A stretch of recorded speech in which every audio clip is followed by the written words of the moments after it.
Greetings the name Jesus lord hour saver క్రీస్తు నామమున శుభవందనాలు. మరి చూసుకున్నట్లయితే కీర్తన 122:6 యెరూషలేము క్షేమం కోసం ప్రార్థన చేయుడి. మన యెరూషలేము ఉంది కదా, ఇజ్రాయెల్ దేశం. ఆ దేశం క్షేమం కోసం ప్రార్థన చేస్తే మనకు దీవెనలు.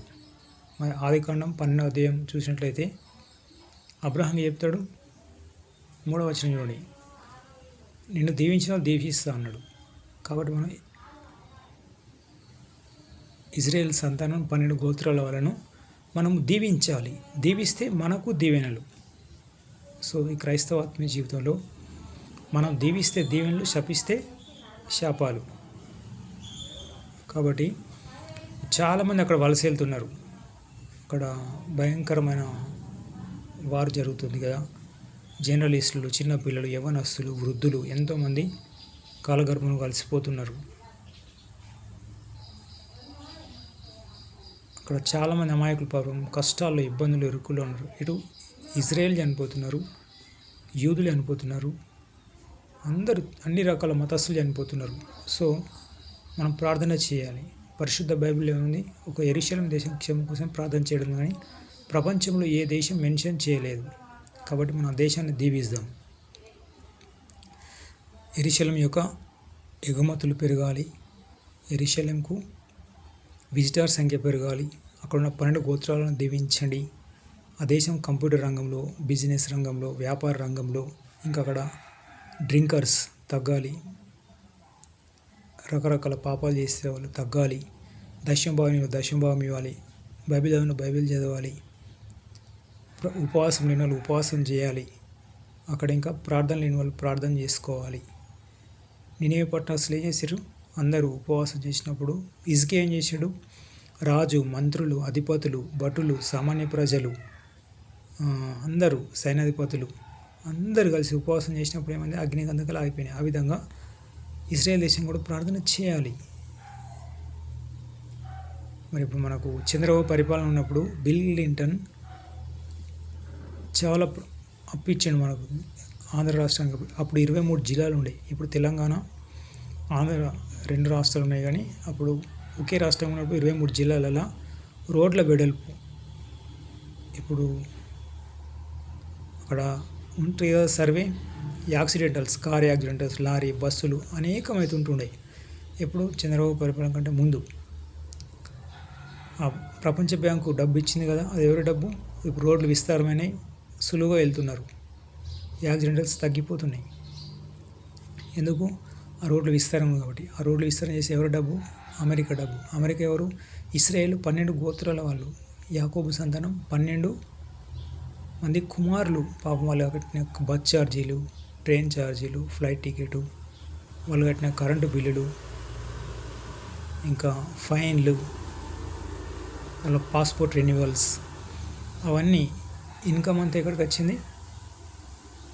అమెరికా గవర్నమెంట్కి వెళ్తే గవర్నమెంట్ మనకి ఇచ్చింది. కాబట్టి ఇస్రాయేల్ దేశాన్ని దీవిద్దాం. అక్కడ ఉన్న యాకోబు 12 మంది కుమారులను, యూదులను, క్రైస్తవులను అందరినీ దీవిద్దాం. ఎందుకంటే అప్పటి రోజుల్లో మనకు చేసిన సహాయం ఇప్పుడు ఎంతో ఉపయోగపడుతుంది. మరి ఇప్పుడు ఇస్రాయేల్ దేశంకు మోషే లాంటి మనసు దయచేయండి దేవా. మోషే ఏం చేసిండు? ఎర్ర సముద్రం దగ్గర ఉన్నప్పుడు ప్రార్థన చేస్తే ప్రార్థన పవర్ తోటి 2 పాయలైంది. 6,24,000 మంది దాటివారు. కానాను చేరుకునే ఎంతమంది? 2. హిజ్కియా ఏం చేసిండు? అశ్షూరాజు సిరేదండ వచ్చినప్పుడు ఉపవాసం ఉండి గోడ తట్టు కళ్ళెత్తి ప్రార్థన చేసాడు. మరి ఇతర రాజులను ఓడించాలంటే ఉపవాసంతో, రాత్రి పగలు ప్రార్థనతోటే జయించారు. దానియేలు ఏం చేసాడు? సింహగుహలో ఉపవాసం ప్రార్థన చేసినప్పుడు, యెరూషలేము క్షేమం కోసం ప్రార్థన చేసినప్పుడు సింహంలో నోళ్ళు మోయబడ్డాయి. సో మనం కూడా ఆ పూర్వకాలంలో ఏది చేశారో మన పితరులు, మన ప్రవక్తలు, రాజులు. దావీదు మహారాజు చూడండి, అతడు ఒక రాజు, ఒక ప్రవక్త. కీర్తనలు 150 ఉన్నాయి కదా, అధికంగా రాసింది దావీదు మహారాజే. అబ్షలోము, సౌలు చంపమని వచ్చినప్పుడు ఏం చేసిండు? కన్నీటి ప్రార్థన చేసి వాళ్ళిద్దరిని జయించిండు. వాళ్ళిద్దరు చనిపోయిన తర్వాతనే ఈ కీర్తనలు రాసిండు. ఎక్కువ కీర్తనలు ఎవరి? జబూర్ అంటారు హిందీలో. భజన్ సంగీత అంటారు, వాటిని అయితే కీర్తనలు అంటారు. కీర్తన అధికంగా రాసింది దావీదు మహారాజే. మోషే ధర్మశాస్త్రం రాసింది ఎట్లా? ఉపవాసం ఉండి. మరి మోసే ఎర్రసముద్రం దాటినాక 3000 మంది కళ్ళతో చూసుకుంటూ పోతాడు, కానీ ఒక్క మనిషిని కూడా చంపలేదు. ఎందుకంటే క్రీస్తు కూడా అంతే. ఇస్కరేతు యూదా చెడు సమాచారం చెప్పినా అతను దీవిస్తాడు కానీ శపించలేదు. సో ఈ క్రైస్తవాత్మ జీవితంలో మనం ఫలించాలంటే, ముందుకెళ్ళాలంటే దీవించాలి కానీ శపించద్దు. ఓకే, మరి మీరు కూడా ఎక్కువ ప్రార్థన చేయండి. యెరూషలేము క్షేమం కోసం. అక్కడ అనేకులు చనిపోతున్నారు. మరి క్రీస్తు ఏం చెప్పిండు? లూకాసు 19:10 నశించిన తిరిగి వెతికి రక్షించడానికి వచ్చింది. ఎందుకంటే ఇస్రాయేల్ దేశం పంటలన్నీ ఎగుమతి అయిపోతున్నాయి. ఎవరికి? ఈ మిడిల్ ఈస్ట్ కంట్రీస్ 25 దేశాలకు. వాళ్ళు వాడే ప్రతి ఒక్కటి వాడుతున్నందుకు ప్రార్థన చేయాలి. చేస్తే ఖచ్చితంగా మారుతారు. అదేవిధంగా మన దేశక్షేమం కోసం కూడా ప్రార్థన చేద్దాం.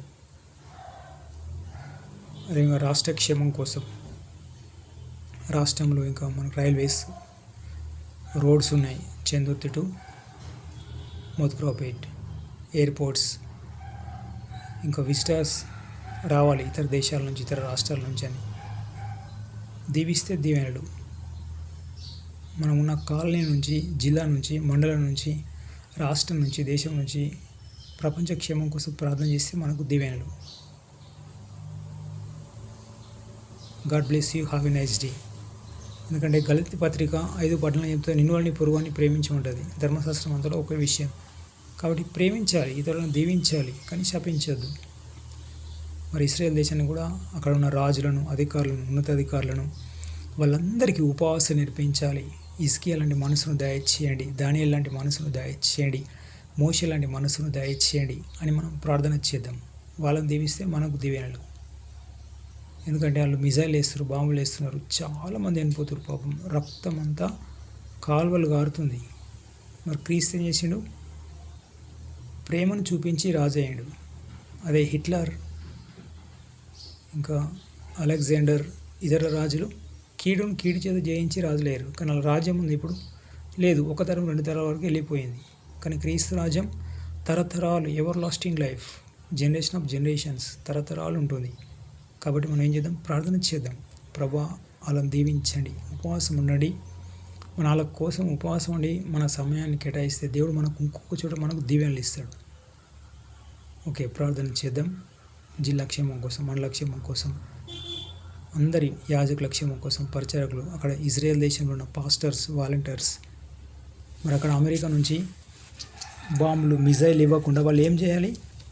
Benny Hinn, Don Moen, Joseph Prince, రకరకాల పాస్టర్స్ ఉన్నారు, రకరకాల ప్రేయర్ టీం ఉన్నారు, వాలంటీర్స్ ఉన్నారు. వాళ్ళంతా ఇజ్రాయెల్ దేశంకి వచ్చి పెద్ద పెద్ద క్రుసేడ్లు పెట్టాలి, పెద్ద పెద్ద మీటింగ్స్ పెట్టాలి. దావీదు మహారాజు ఏం చేసిండు?